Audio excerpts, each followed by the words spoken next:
welcome everybody. This will be the first iteration of our monthly webinar series. This is going to be a bit rudimentary for the people who have been in commercial real estate or exist in the real estate world, but we wanted to start basic and then take a deeper dive as we go along with this new journey and this content that we're putting out. So y'all will start seeing my face a little bit more, along with some other members of our team, and really look forward to sharing some information. I've been a commercial broker it's been almost a decade now. Most specifically here in Houston. I have bought and sold some stuff from different areas, and as a company, Rockspring focuses on land and land development within the Texas Triangle. Obviously, the Texas Triangle being Austin, San Antonio, and Houston, and some of the areas in between. Rockspring historically has bought and sold thousands of acres in the Katy Prairie. We've got a lot of projects going around Austin, San Antonio, New Braunfels area, all the places that are growing.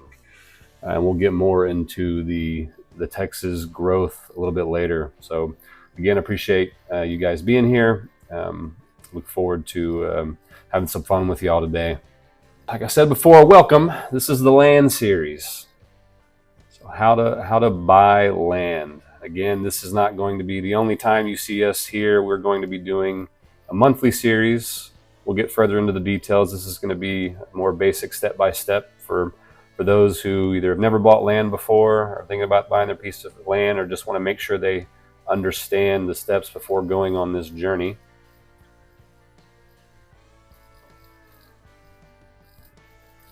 So here's our first interactive piece. So how knowledgeable are you about commercial real estate? 0, very knowledgeable, somewhat knowledgeable, not very knowledgeable, not knowledgeable at all.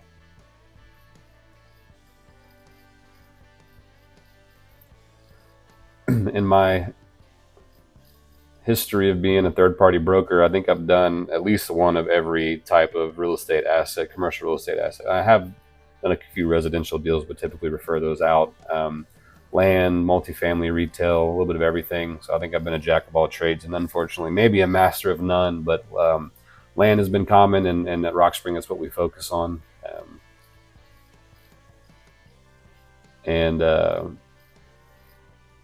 Yeah. And that's why we're doing land first. So, all right, I think we've got some votes in there. Appreciate you guys sharing your thoughts here. So, all right, here's a summary of what we're going to cover today: how to buy land, why Texas, you don't have to get the information for what you want to do, why you should talk to a licensed real estate agent or a broker, evaluating the potential land sites, things to think about, ready, set, buy, once you're ready to pull the trigger, how to go about that, and all about closing when you finally get to say, I am now a Texas landowner. And first thing, we'll start about why we are excited about our position within the Texas Triangle, and why we think that it's a good idea to buy land in Texas, especially the Central Texas area. So, of course, growth. Anybody that watches any Southern news, especially if you're from Texas, you feel it. Texas is booming. We are growing. One of the fastest growing states in this great nation of ours. So Texas has grown 1.6% in growth each year for the last couple of years. It's actually been 1.6 for, I think, 2023, 2022, and 2021, around that average, which is the 4th highest growth percentage in the nation. Doesn't seem much, but to quantify that, it's 471,200 people that moved to Texas, net moved to Texas last year. Texas, that was first in the United States, by the way. Texas also led the nation in annual job growth from September of 2023 to this year, September of 2024. Created an absolute ton of jobs. The Texas's 4 largest metropolitan areas, population growth was over 18%. So obviously San Antonio, Austin, Dallas, Fort Worth, and Houston. So 18% of growth there. Austin, Round Rock, and San Marcos led the way. They've had a 32% increase in growth, which I know my mom lived in Austin for a majority of my childhood and life, and she felt that. She saw it go from the small city, feeling like was a smaller community to, man, it has just exploded. And we're feeling that in Houston and the other areas as well. Speaking of Houston, Montgomery County, which is sort of northwest of Houston, where the trend seems to be going to the west and the north, Montgomery County was one of Texas's fastest growing counties in 2023 and had a 14.65% increase since the 2020 census. And these aren't major city areas. This is the outskirts of Houston, where it's, with small towns, and they are just absolutely exploding out there. So that's the overall growth. Our chart here, forgot to mention, shows the average home prices for Texas, and it has just gone up and up and up. And it doesn't seem, although it's not increasing at a rate that it was before, it's still growing. So we'll talk about some more of that economic migration. So obviously we've seen Texas is a business-friendly state. There's a lot of things that support businesses here. So because of that, we've seen Tesla. Obviously, we know Elon built an absolute mega plant outside of Austin. SpaceX has a big operating area down in South Texas. And Samsung's moving here, or has moved here. Amazon's got a major distribution hub here in Houston. Hewlett Packard has moved to Texas. I'm seeing a ton of businesses moving their operations here from other areas, largely California, New York, some of those other, I think, less business-friendly states. And speaking of the Magnolia County that I mentioned earlier, so Johnson Development is one of the nation's largest home builders. They are acquiring land and there's like a 12,000 acre chunk of land south of Sugar Land. They're getting ready to build a master plan community in Magnolia. There is, between Johnson and some of the other home builders, there's 15,000 plus acres of master plan home communities getting ready to come up, and they haven't even started construction on those. So when we start seeing those deliveries, it's going to really change sort of the landscape of some of the suburban areas around Houston. And that's one of the beautiful things about Texas, is there's so much land here. There's so much room for us to grow, and that's why it's a good idea to look here. So at present, the combined state and federal corporate tax rate in Texas stand at 21%. It's the lowest in the United States. There is no state income tax here. That's why we get a lot of businesses that want to come here. It gives them benefits and I guess a hiring benefit for people that want to come move here for work. The cost in Texas, the cost of living in Texas is still relatively low compared to some other places. Now, that somebody who lives in downtown Austin might disagree with that because of how expensive things have gotten in some areas. But overall, it's not super expensive to live in Texas. California being one of the biggest net states that's moving here. The people that I talk to that are selling their assets there and wanting to buy here, like, man, my money goes so much further. I can buy so much more with what I had there here in Texas. And so I mentioned might be some negatives to buying land and just owning land, and that's the property tax. The part of Texas that makes it difficult is that property tax is one of the primary sources of the state's income. Because we don't have that state income tax, the property taxes, they are hit every year. Obviously, if you're a home builder or a home buyer, you've got a property tax exemption for the home that you live in. But if you're going to be a owner of commercial property, that's one of the things you need to think about when your biggest expenses is going to be your property tax. And now insurance rates have just exploded. And we'll talk more about that. So, all right. So this is one of the second theme that we have here, but one of the first steps to, all right, you want to buy a piece of land. So what do? You want to buy a piece of land in Texas too. So then what do you do? So what's the function of your land going to be? So let's say you're just an average individual. You've been working for a number of years. You've got some money saved up, and you see that Texas is growing. You see that maybe you live in Magnolia, and you've seen how much land is selling for. Your neighbors have bought and sold some pieces. So you want to buy something now to maybe hold on to for a while, put some cash in there, and grow with that appreciation. So you want to think about, what is going to be the function of the land? Is it just that? Is it just the investment? Are you looking for a covered land play where there's some income that covers the expenses? You want to buy it to build a retail center. You want to put a warehouse on there to lease out to somebody, or for your own business. These are all things you need to think about, and things that you're going to want to have at least a basic understanding of before you start the process because it'll give not only you but anybody that you work with on this acquirement a better idea of how to serve you and how to put things in front of you that you'll actually want to see. In addition to that, how much land do you need? You're going to build a bunch of warehouses. You just want one for your own business. You need to know how much land you're going to want to have. Where do you want the land to be? Do you want it to be in Magnolia where all that growth is? Or do you want to buy further out where it's a little bit cheaper? Are you looking for a place to go hunting? Obviously location is going to be important, and there's a ton of resources out there to help you come to that conclusion. Next, your budget. How much money can you spend on this? There's a couple different ways to help you figure this out, especially if you're not only going to use your cash and you want to leverage some money from the bank. You're going to need to know how much money you can spend, how much money you can borrow, all those fun things. There are some websites that can help you with this. So I'm actually going to show you guys a couple of them that I would advise you use. They're free to the public. You don't have to have some subscription for this. So bear with me while I share my screen. There we go. So here we are. This is LoopNet. So loopnet.com is, in my opinion, the best free commercial real estate website to use to search for a myriad of commercial properties, whether it's a retail center or apartment complex. This is free to the public. Great place to start, and it's very easy to use. You go here, you say you want to buy a piece of land. You say we're going to look in Houston, Texas,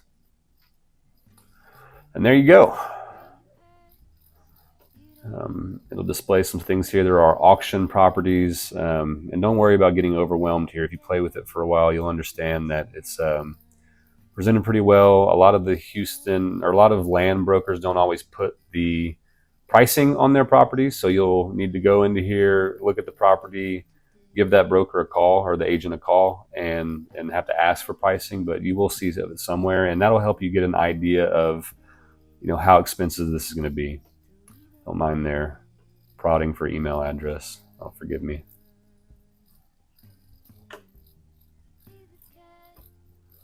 All right, so loopnet.com. Other ones that are similar to this that are also free is Crexy.com. That one's free to the public. Another good commercial site, HAR, so Houston Association of Realtors, is also a free website that you can use. That's more residential specific, but they do have land there. So if you want to buy land for a house, it's a great place to look. And like I said, they're all free. Another one, so if you want to buy a rural land, land.com. Very simply, land.com is another place that you can search. This is mostly rural acreage and ranches. So you can buy, like you see here, anything from 4 acres to 1,100 acres. So if you're looking for a place to hunt, a place to build a home, or if you just want to buy something rural for an investment for later, you see that the growth is going a certain way, this is another place to go look. And like I said, it is free to use. Another good option to help you understand sort of the value of land is, I'm going to use Harris County Appraisal District's website for the example. So any county that you're looking at, any county you're in, you can just Google that county's name and then appraisal district. And they have their own websites. Pretty much everybody's digital now. And what this does is show you the ownership and tax values of pieces of land. So I can sort of zoom in here. Actually, we'll just do a search real quick. You search by the address, or if you know where it's located, you can go click on it. It'll show you the owner's name, the appraised value. Obviously, this is our office building that we are currently in, is a giant tower, so it's worth a ton of money. And this is not, do not take this as gospel. Just because the county appraised it as that does not necessarily mean that's how much it would trade for on the open market. Typically in Harris County, we see values are 20, sometimes 30% lower than market. I've also seen where they're over market, where either it was a bad appraisal or at one point it was an income producing property. But this is another good resource for you to sort of understand what land costs, values, things like that. Yeah, so check those websites out if you need some more resources. So back to where we were. So let's say you kind of know what you want to do with the land. You kind of know how much land you might need for it, but you're working on your budget. So if you've got a bunch of cash, you can pay cash for land, but obviously there's bank resources out there to help you be able to loan much more than the cash that you have. There's financing. There's a couple different ways to finance. Obviously, we mentioned cash, the traditional loans, seller financing. If a property owner is willing to basically play the position of being the bank, some people will open a note for you. They usually are shorter time frames, so you have to, within maybe 5 years, take them out of it. Sorry, I need to stop sharing my screen. 1 second. I guess we did it already. Okay. Perfect. Thank you, JC. So seller financing and then land loans. This is typical if you're going to go use the bank to buy a raw piece of dirt that has nothing on it. And it's similar to buying a house in that you have to put a certain amount down. It is different than buying a home in that a land loan will require a larger down payment. We see 50%, pretty common. So just know that if you are going to use a bank to leverage to get more money to buy a bigger piece or a more expensive piece of land than the cash that you have, you're going to need to put more down than you typically would on like a typical home purchase. So, all right, know the size of the land, how it's configured, where you want to buy it at. You've talked to your lender. That's another note. I would recommend talking to anywhere that you currently bank at, your local bank, Chase Bank, Wells Fargo. It's a good place to start.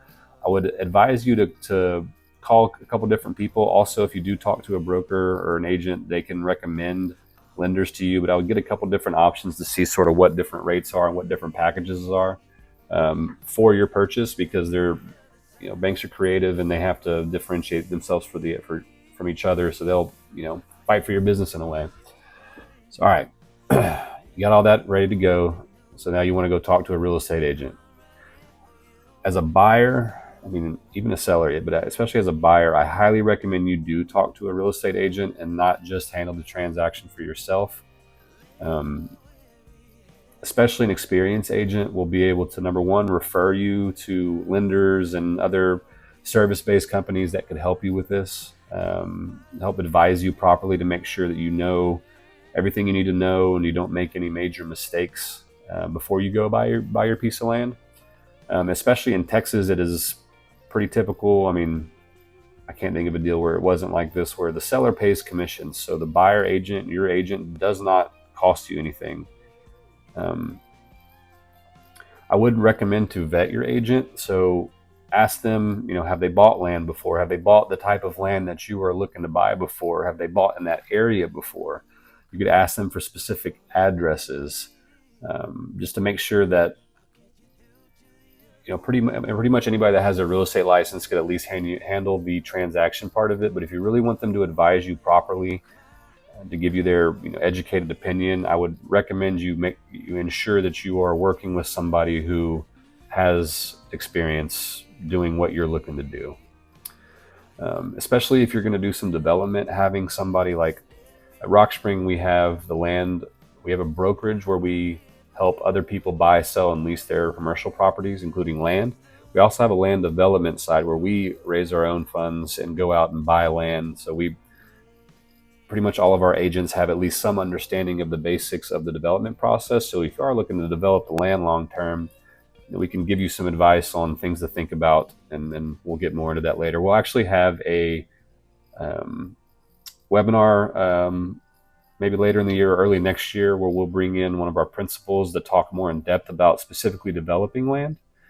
But there's enough there to cover its own hour and probably more, so we're not going to touch too much of that today. So, all right, you talked to a broker, you called me and said, all right, Cotton, I want to buy a piece of land here in Houston. This is where I want to buy it at. This is how much I can spend on it. I already talked to a lender. I'm pre-approved for $1 million. Like I'm ready to go. So I said, okay, this is what I'm going to do. I'm going to go look at the market.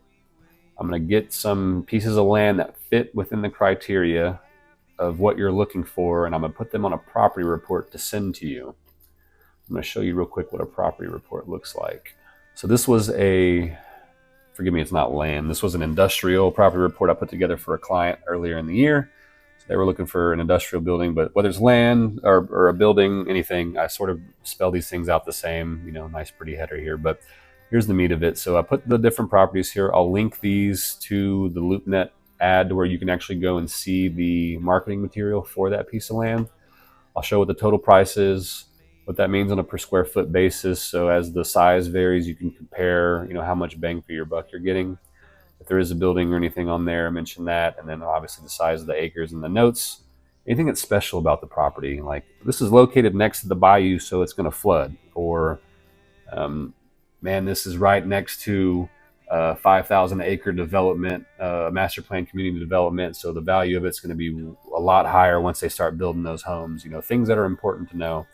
And I'll usually include a map to show you where they're at. Obviously, if you tell me I want to be in a specific area, that's the goal. But as you have more specific criteria on your property, it limits what will be available right there. So we'll try to show you what is, close by and in sort of the best area or similar areas to what you're looking for. That's what that looks like. So real quick, another interactive piece. We're going to ask you guys, what are your reflections on commercial real estate and buying land so far? So do you have a specific fear around things? It's a lot. Trust me, I agree with that.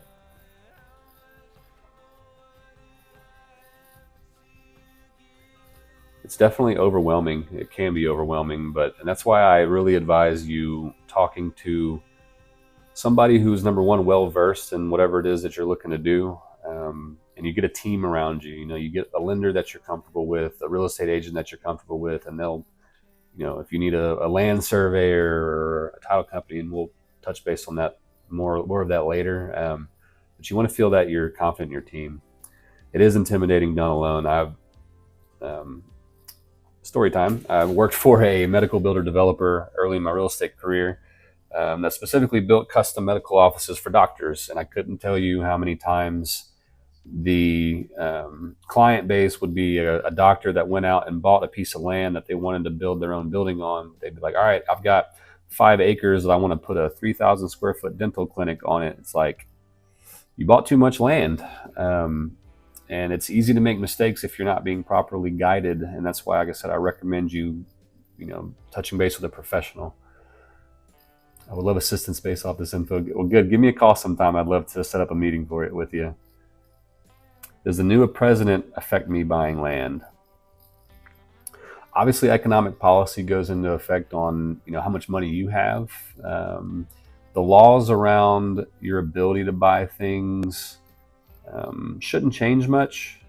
Even with the current administration, didn't change much from the one before. There are some specific laws, usually around first-time home buying and more residential specific things. One thing that was going to affect it is that the Biden administration did talk about potentially taxing on unrealized capital gains. I know those are all big words. So that would have had some effect on it, but ground level, no. The new president does not really affect it that much. This is very informational. I thought I was ready to go or do something like this, but realizing I need to go through a firm. Yes, like I said, whether it's me or somebody else, I do recommend you using a licensed real estate agent, especially somebody who's specific to commercial, whatever you're wanting to do. You're very knowledgeable. How long have you been in the industry? I've been doing third-party brokerage deals for about 8 years now, just shy of a decade. I've done acquisitions for transmission lines and pipelines and wind farms and things like that before. So since I graduated from A&M, I've always been somewhat related to commercial real estate. It is similar to buying residential, but there are more factors. It is. I don't know that there's necessarily more factors, but they're just different. Because obviously in residential, you want to think about, do you like the walk-in shower and the master bathroom? The room's big enough? Do you have enough room for your kids? So there's probably just as many factors. They're just way different. No, I am not single. I am happily married and have a 3-month-old son. So I am long-term invested in my family, but I appreciate that. When using financing, what percentage should you have in cash? It just depends on what you're buying. If it's land, you should expect to probably have to pay 50% down, sometimes more depending on it. But if it's, commercial building, retail, something like that, then it's similar to home buying where it's, 10, 20% or so. It just depends. That's why I recommend talking to a lender, is because they can provide, and when I'm not a lender, they can provide you more concrete details on that. Land development is typically riskier than stabilized assets. What is the benefit? That is correct. We'll probably have to go into that later on we're going to talk about income producing assets in a later webinar and land development in a later webinar. The benefit is that if you buy like a retail center or a multifamily property, you evaluate it ahead of time and you know basically what your return is going to be over long term, and you can kind of see that. But if you actually go buy the land, you put it in development, lease it up, flip it, those things, there's a greater potential for a higher multiple of return if you do all of the work. If you buy something that somebody else built and did the work for, you can still make good money, but it's, in my opinion, the land development gives you an opportunity to really hit a home run. In the Joe Rogan in Trump podcast, President Trump talked about removing environmental wetland restrictions. How will that affect land development? So that was, I think, in reaction to something that I might get this wrong, so forgive me, the Biden-Harris administration had put a further restriction on some wetlands and other things. Basically what that means, especially it affects Houston a lot because we're basically built on top of a swamp. There's a lot of wetlands here. And if there is a wetland that's considered a natural habitat for some areas, they will build sort of how do I phrase this? A buffer around that within a specific area where you can't build close to that. And it can hinder production. It can hinder, let's say you've got two big housing communities and in the middle there's some wetlands that really would best be suited to put up some amenities for those homes, schools or something else. It just restricts the freedom of construction and development companies to sort of build, more of wherever they want. I think that's the best way to frame it. What beard oil do I use? I've got a couple different ones. There's one that's a Texas beard oil company, I think is what it's called. That's been my favorite. I love things that are made in USA or made in Texas. I think it's Texas Beard Co. or something like that. Gotta love the Houston flood zones. Yes, you don't have to live in Houston for too long to have to go through either a hurricane, a major flood, or just, see the downside of living near the swamp, mosquitoes and all those other fun things. But the good thing about Houston is that it's, even compared to the other major cities in Texas, it's the most builder development friendly. Am I born and raised in Houston? No, I am from Gonzales, Texas, small town in South Texas. If you've ever heard of Come and Take It, seen a Come and Take It flag, often used for, Second Amendment and other things. Come and Take It is from Gonzales. The Texas Revolution started there. I think it was a Texas governor at the time. Well, Texas wasn't its own state yet, but they'd given the Mexican government had given the town of Gonzales a small cannon to use to defend themselves against the Indians. And when the Texans started to revolt from the rule of Mexico to become their own state, the government called and said, hey, we would like our cannon back. And the Gonzales residents said, no, come and take it. That's where that was born. I've been in Houston for, I'm getting old. I think 12 years now. My real estate career brought me here. Immediately fell in love with Houston and the diversity here, and I'm probably not going anywhere anytime soon. I see another one there. In your opinion, what are the growing suburban areas that new developments will take place in the future? Man, so many to mention. You could basically put a pin on any of the major cities in Texas and just start looking outwards, all of the surrounding areas.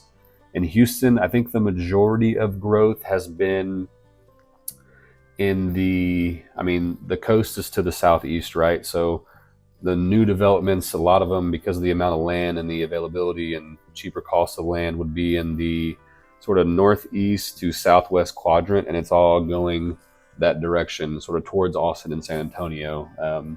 Magnolia, the county I mentioned earlier that has had insane growth, is in that quadrant.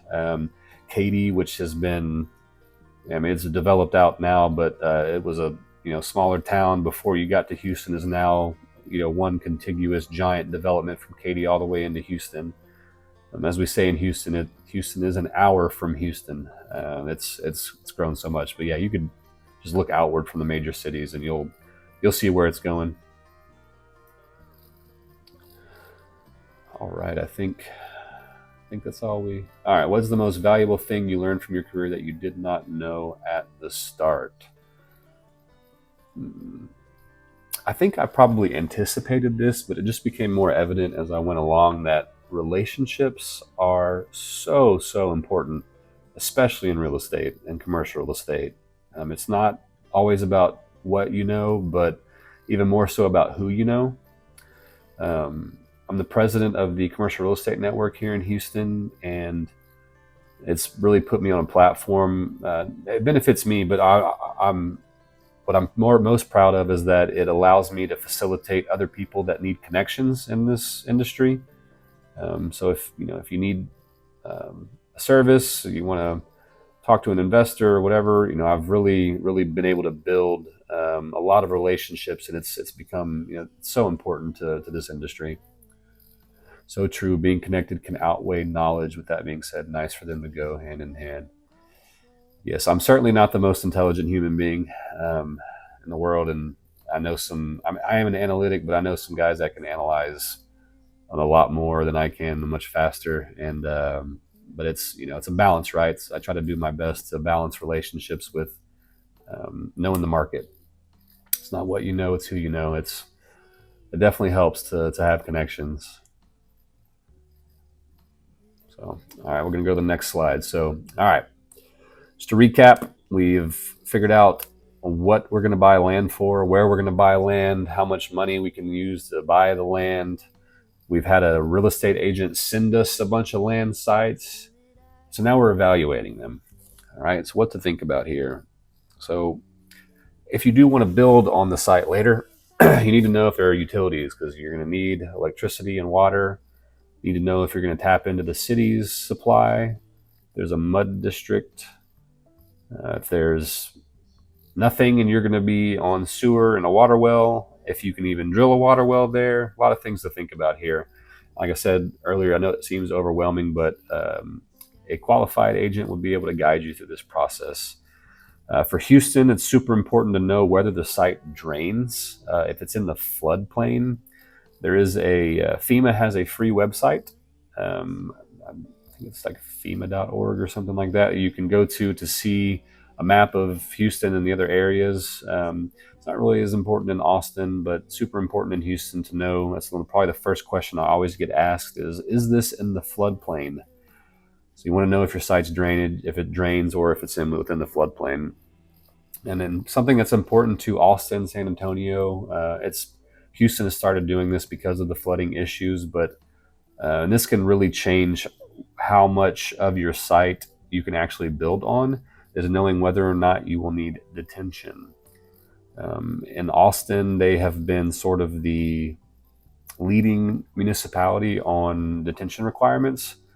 And what that does, or what detention is it's water retention. So because you're building on grass that soaks up water or dirt, whatever, but where the water can drain into the underground reservoirs, you're putting concrete over that.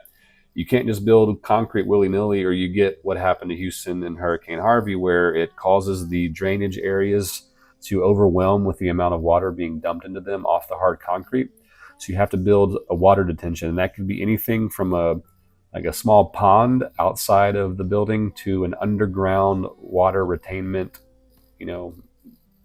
sort of facility that captures the water and stores it and drains it in a timely manner to where it doesn't just all run off super fast into the drainage area. Another thing that you want to think about when you're evaluating it is, and this is why it's important to look at the sites and probably ask for comparable sales, is knowing, okay, if I'm going to buy in Magnolia, how much does land outside of Magnolia typically cost? How much does land that's on a major paved road typically cost? How much does land that has utilities already hooked up to it typically cost? And obviously you want to buy something that's not overpriced. You want to buy something that's usually within the market constraints. Good luck finding something that's less than the market because there are people everywhere that are looking to Texas to invest in. So if it comes out and it's priced right, it'll probably move quickly. That's another reason that's what's super important to have a qualified real estate agent advise you, like, hey man, this is a great deal. I just found it. It just hit the market, and this is something that we should go after before it disappears forever. All right.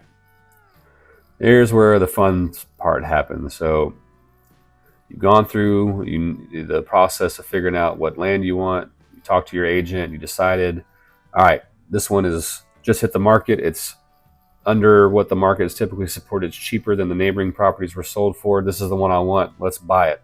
Now what do we do? So your agent will help you with this. They will write either a letter of intent, which is called a mini contract, or if it's something that they're afraid is going to disappear forever before you get a chance to buy it, they'll write a full contract. And whether it's the LOI or the contract, there are some important things to think about. Just like when you're buying a house, there's going to be a period of time where you put your money down, you give them your information, you tell them the stipulations of the contract, you know, how long you're going to take to get through the process of buying it.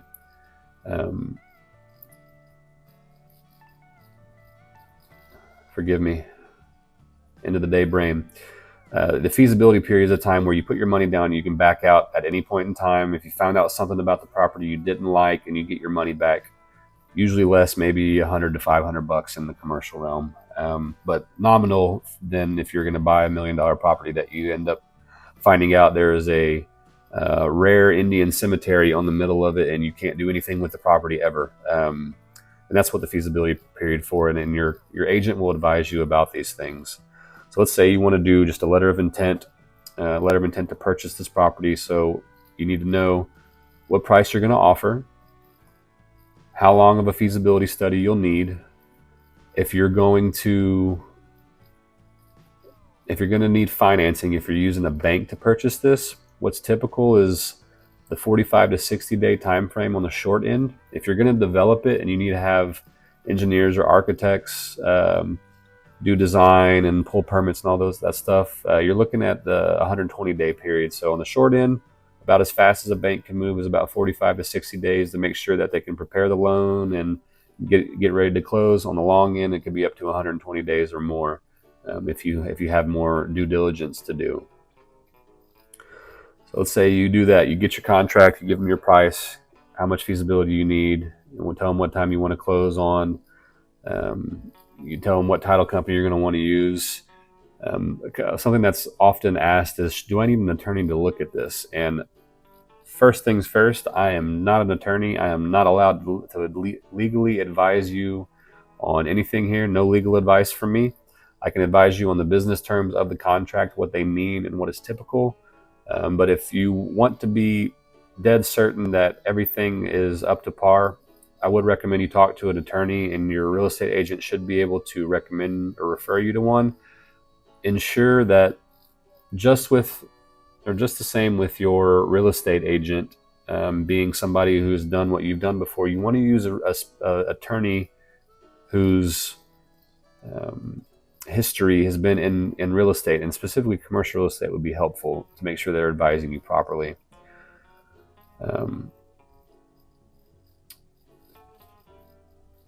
All right. What else is on the LOI? So we've got your price.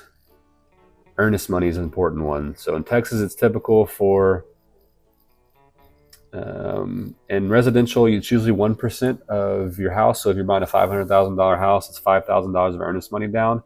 Commercial is typically a little bit more than that. It's usually about 2%, and it goes up from there. And this is The earnest money is the amount of money you're putting down that if you don't close the property and you don't have a reason to back out, that money goes to the buyer for them having to take their property off the market and try to go through this selling process with you. And we'll go further into this on a later webinar about contracts and LOIs and things, but just for the basics. So price, earnest money, how much time you need for your due diligence, when you want to close.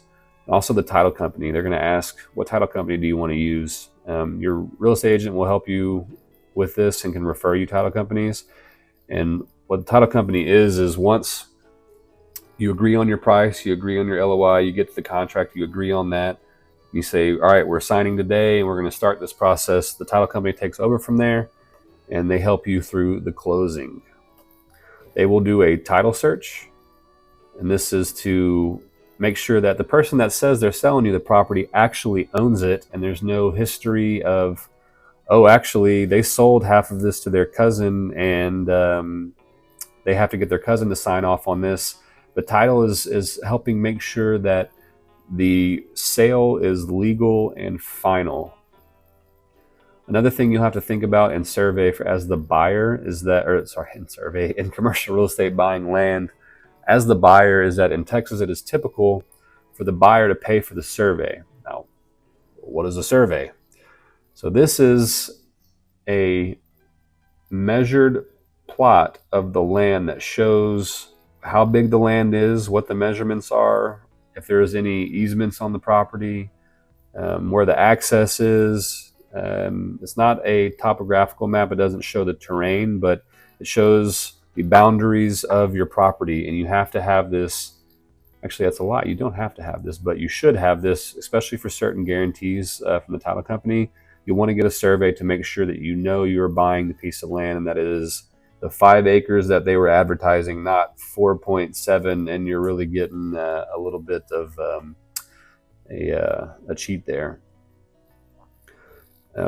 If you're buying in a place where there was maybe next door to a oil company or an oil change place or a dry cleaners, your bank may require an environmental study. There's phase ones, and then if they find something that is reasonably concerning, they can demand a phase 2. But this is something that you'll need to think about because this takes up that time frame, the feasibility period. And if you're going to develop, this is why we said on the long end, you'll want 120 days of due diligence time if you're going to be doing some building, because plans and permitting, especially in the city of Houston right now, take about 3 months. So even if you want to build a little warehouse for your property, even once you have the plans for those and you submit them to the city, it takes 3 months just for them to say, okay, yeah, you're good. You can build that there. So I know this is a lot, and it can be overwhelming. And I'm going to keep reiterating this. This is why it's such a good reason to have somebody in your corner that's going to fight for you and make sure that you're being advised properly and going about this in the right way. So say you submit your contract, you get those basic terms down, your LOI, you get those basic terms down, and now the seller agrees to them, and then you go to the contract. There's some more in-depth terms on the contract. Thankfully, with land, it doesn't get a whole lot deeper than that. The LOI covers the majority of the important things, but you'll want to have your real estate agent, go sit down with you and go through the contract and make sure you understand everything that's on there. Last thing I'll mention here is a common question is commissions. Obviously, real estate agents have to be paid something for their services. Texas is pretty typical for, it's a 6% split on commissions, and this is what the seller pays. So if you come and hire me and we go out and buy the property, I will get half of that. There's a sliding scale, so if usually when you get the 2.5 million plus mark, maybe 5 million plus mark, it drops down a percentage. Then once you get to the 10 million plus range, we're talking 1% to 1.5%. No, we don't work for free. Be great if I could pay my bills on hugs and happiness, but I don't. We make sure I'm not missing anything here. LOIs, contracts. All right. Got the contract signed. We submit this to the title company, and now your time is ticking from the day you submit and the title company acknowledges receipt, you have 45 days, 60 days, 120 days, whatever you agreed to make sure that this property is exactly what you want to buy, or you got to buy it. So in that time was when you will get your survey done. It takes about 21 days, and your agent should be able to refer you to a survey company. You will have to do your environmental if it's required by the bank, and you'll also have to submit all of your documents to the bank.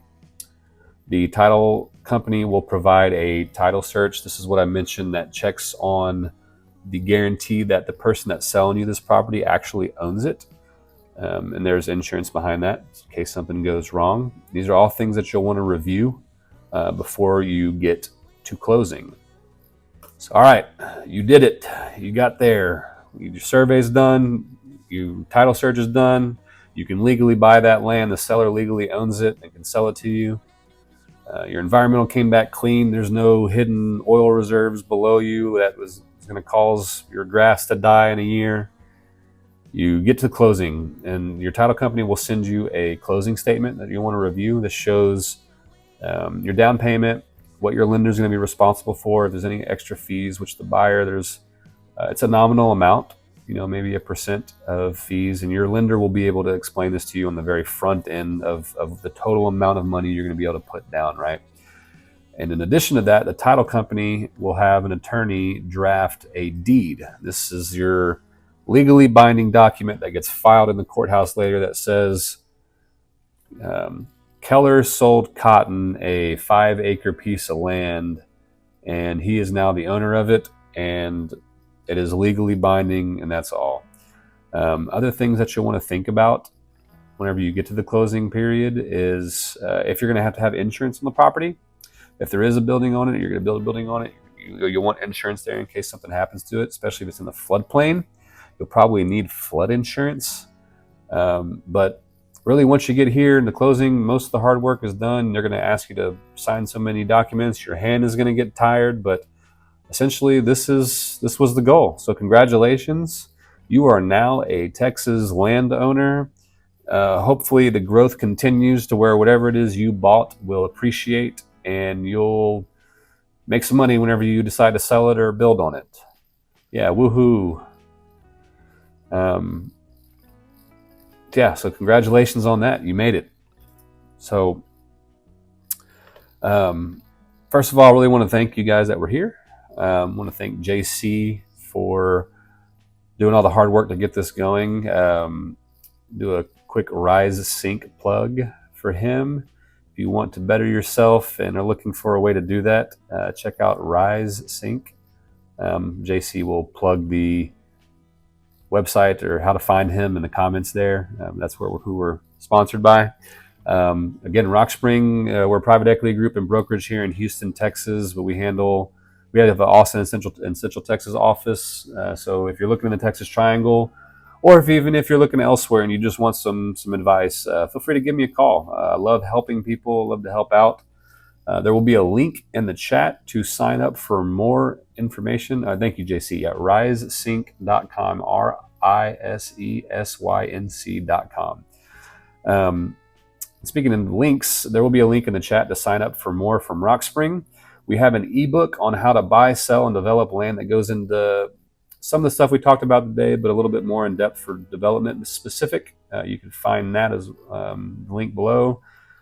There will also, if you sign up, if you give us your email address, you can sign up to receive like the ebooks there. You'll also get early access to our listings, off-market deals, and more content as we keep rolling out these webinars and try to educate you guys on anything that you want to know. That's all I know for now. Really appreciate y'all being here. Look forward to seeing you on the next one. Cheers, guys.